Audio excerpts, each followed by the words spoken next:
নমস্কার। আজকে রথযাত্রার জন্য একটি বিশেষ কার্যকরী টোটকার কথা বলবো।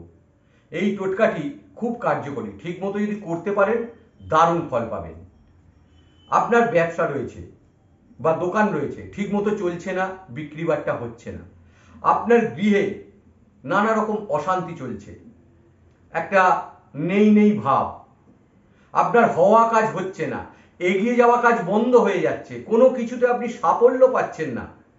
এই সমস্ত সমস্যার ক্ষেত্রে এই রথের দিনে রথের চাকার একটু ধুলো আপনি জোগাড় করবেন এবং সেটি বাড়িতে এনে একটি নতুন লাল শালু কাপড়ে মুড়ে লাল সুতো দিয়ে একটু বেঁধে পুটলি তৈরি করবেন।